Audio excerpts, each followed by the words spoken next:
कई दहाइयों से एक सवाल पाकिस्तान में पूछा जाता है कि टैक्स दायरा कैसे बढ़ाएं और किस तरह गैर दस्तावेजी मीशत का गला घोटें। आज़ादी के 76 साल बाद भी अगर हम ये सवाल कर रहे हैं तो इसकी बुनियादी वजह यह है कि FBI की नाअहली, FBI के टैक्स निज़ाम में खाचे, घपले, करप्शन और ब्लैक मेलिंग से कौन वाकिफ़ नहीं। लेकिन FBI की लीडरशिप अपनी नाकामियाँ छुपाने के लिए हर कुछ दिनों में एक नया शोशा छोड़ती है। आज के अखबारात की शेष सुर्खियाँ हैं कि चेयरमैन FBI ने बेज़ाब्तगी और करप्शन की मुबैना इल्ज़ामात पर एक बार फिर FBI में 20 ग्रेड के 27 अफसरान को OSD बना दिया है। इनलैंड रेवेन्यू के 16 और कस्टम्स के 11 अफसरान को ओहदों से फारिग किया गया है, जबकि कस्टम्स के 51 अफसरान की ट्रांसफ़र पोस्टिंग भी सामने आई हैं। 2.5 महीने पहले भी चेयरमैन FBI अमजद टिवाना ने इदारे में तथहीर के नाम पर मुबैना ब्यूरोक्रेटिक टारगेट किलिंग की थी और इदारे में ग्रेड 21 और 22 के अपने से सीनियर 23 अफसरान फारिग कर दिए थे। अहम सवाल ये भी है कि क्या FBI में बरसों से जारी लूट पार का हल इतना ही सादा है कि चंद दर्जन अफसरान को घर बिठा दिया जाए। अगर ऐसे ही है तो बाकी ऑफिसर्स क्या दूध के धुले हुए हैं। 2.5 माह में FBI के 101 आला अफसरान शतरंज के मोहरों की तरह इधर से उधर हो चुके हैं, लेकिन कहा जाता है कि इदारे में करप्शन रत्ती भर भी कम नहीं हुई है और ना टैक्स टू GDP में इजाफा हुआ है। वज़ीर ख़ज़ाना औरंगज़ेब का कहना है कि टैक्स निज़ाम में करप्शन और इंसानी अमल दखल ख़त्म किए बगैर मसला हल नहीं होगा। लगता है कि बजट के बाद एक बार फिर FBI में मुकम्मल डिजिटलाइजेशन का मामला उठ सकता है। शायद FBI की रीस्ट्रक्चरिंग यानी इनलैंड रेवेन्यू और कस्टम्स की तंजीम नौ का मनसूबा दोबारा शुरू हो। इसका रोड मैप SIFC की छतरी तले निगरां हुकूमत ने तैयार भी किया था, मगर शायद वफाकी ब्यूरोक्रेसी इस मनसूबे के आड़े आ गई थी। दर हकीकत असल मामला से तवज्जो हटाने के लिए FBI की जानिब से हर कुछ अरसे बाद एक नई फुलझड़ी छोड़ी जाती है। कभी नादरा और बैंक्स के डेटा से कार्रवाई से डराया जाता है, तो कभी ताजिर दोस्त स्कीम की एक एप्लीकेशन लॉन्च हो जाती है, कभी बड़े पैमाने पर पॉइंट ऑफ सेल्स लगाने के अज़्म का इजहार होता है, तो कभी ट्रैक एंड ट्रेस सिस्टम लगाने का ऐलान। हालिया दिनों में FBI ने शहबाज शरीफ हुकूमत को टैक्स केसेस में फंसे 2700 अरब रुपयों की वसूली का भी एक ख्वाब दिखाया था, जबकि लगता है कि कल एक बार फिर चेयरमैन FBI इस मुबैना गैर मुंतकी फैसलों से FBI में इस्लाहत की राह में हायल होते नजर आए हैं। अब ये रियासत को फैसला करना होगा कि पाकिस्तान बचाना है या FBI के करप्ट सिस्टम को बचाना है, और क्या इस FBI के करप्ट सिस्टम्स का खात्मा या उसकी वजह यही 100 अफसरान थे जिनके तबादले कर दिए गए हैं। इस मौजू पर बात करने के लिए हमारे साथ मौजूद हैं आज जनाब इसरार रऊफ, नंबर FBI हैं, बहुत सीनियर ऑफिशियल रहे हैं FBI के, और जनाब अशफाक तौला, माहिर हैं FBI और टैक्स अमूर के। बहुत बहुत शुक्रिया आप हजरात का। इसरार रऊफ साहब, मैं आपसे भी पूछना चाहूँगा, लेकिन पहले अशफाक तौला साहब आप ये बताइएगा कि ये बहुत शोर के बाद, बहुत कैंपेन के बाद, बहुत एफर्ट के बाद पिछले 2-3 महीने के दौरान कुछ 100 ऑफिसर्स का ट्रांसफ़र कर दिया गया है या उनको OSD बना दिया गया है, और पैगाम यही है पूरे पाकिस्तान को कि इस तरह से FBI के निज़ाम को साफ़ सुथरा करना या उसको ईमानदार बनाना या उससे करप्शन और ब्लैकमेलिंग को ख़त्म करना दरकार है। ये 100 अफसरान को घर बिठाने से FBI में कितनी तथहीर हुई है और इससे मामलात कितने बेहतर हुए, क्योंकि अब तो नया माली साल शुरू हो गया है। पिछले 10 दिनों के दौरान हमें अच्छी तरह से मालूम है कि सुबह शाम रात दिन वहाँ क्या हो रहा था, किस तरीके से मामलात को ज़ाहिर है कि ईयर क्लोजर के करीब जो है निपटाया जा रहा था, एक रत्ती फ़र्क नहीं पड़ा था। लेकिन चले, ये पिछले 2-3 महीने के अंदर जो 100 अफसरान निकाल दिए गए, इससे कितनी तथहीर हो गई है।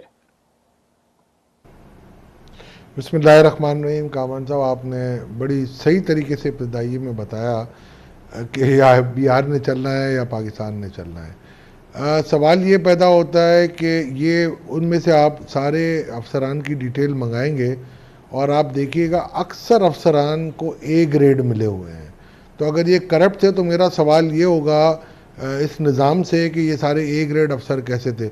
उनको A ग्रेड देने वालों में बहुत अच्छे चेयरमैन साहिबान रहे हैं जिन्होंने इनको A ग्रेड दिए, उनकी प्रमोशनें हुई, 20 ग्रेड पे पहुँचे, 21 ग्रेड पे पहुँचे। तो अगर ये थे और अगर इंटेलिजेंस रिपोर्ट उनके बारे में ख़राब थी तो उनकी प्रमोशन। रऊफ साहब, ये बताइएगा कि ये जो अभी कदम उठाया गया पिछले चंद हफ्तों में, आप बताइए, आप अंदर बाहर से इस पूरे इदारे को जानते हैं, इसके पूरे निज़ाम को जानते हैं, बहुत उम्दा तरीके से अपने खिदमात भी सरअंजाम दी हैं, इसके क्या असरात होंगे? हुकूमत तो इसलिए कर रही है ना कि FBI पे शदीद तरीन ये उसकी छाप है कि वहाँ पे राज है करप्शन का और ब्लैकमेलिंग का। ये 100 अफसरान को घर बिठाने से हालात में कितनी बेहतरी होगी।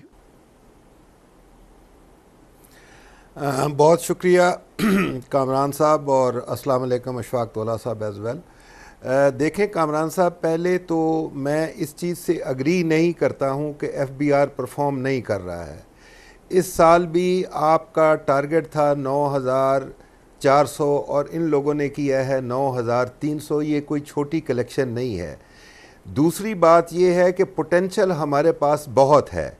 हमारा प्रॉब्लम ये है कि एफबीआर को आज़ादाना तौर पे अपने तई काम करने नहीं दिया जाता। मुख्तलिफ औकात में मुख्तलिफ लोगों को ला के एक्सपेरिमेंट्स किए जाते हैं। अगर अब आप समझते हैं कि ये 100 बंदों को आगे पीछे करने से आप एफबीआर की करप्शन जो है कि जो कहा जाता है, ये इतना आसान लफ्ज़ है हर एक के लिए कि जी एफबीआर बहुत करप्शन अगर कर रहा है तो वो अपने टारगेट कहाँ से मीट कर रहा है।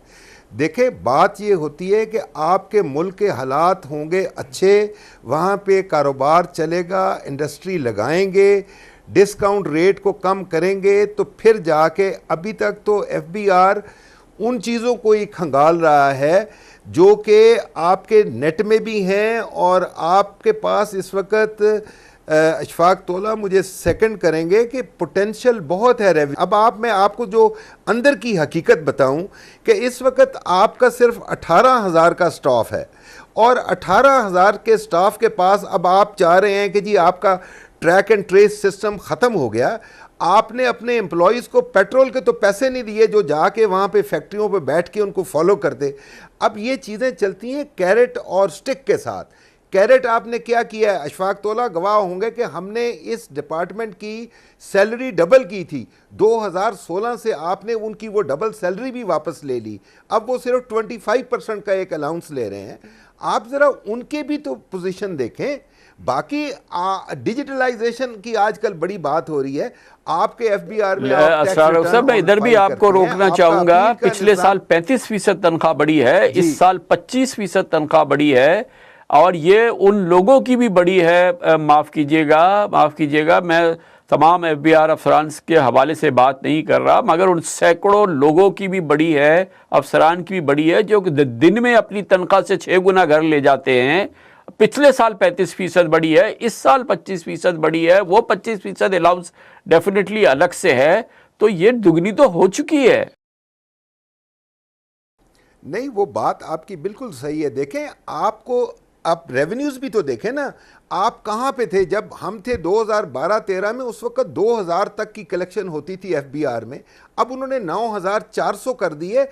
तो इसी मुआशरे से की है, इसी सिस्टम से की है ना।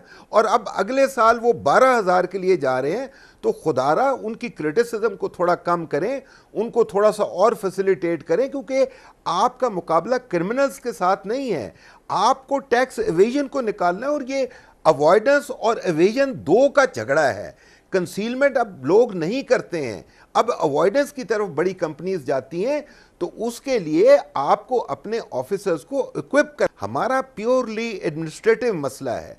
अब इस वक्त पाकिस्तान में को 28 और 29 रीजनल टैक्स ऑफिसेज हैं, जबकि आपका एक मेंबर ऑपरेशंस उनको कंट्रोल करता है। अब आप खुद सोचें कि अब वो 29 ऑफिसर्स को कैसे कंट्रोल करेगा, जबकि वो इस्लामाबाद में बैठ के उसको सेनेट को भी देखना है, उसको नेशनल असेंबली को भी देखना है, उसको प्राइम मिनिस्टर हाउस के भी जवाब देने हैं।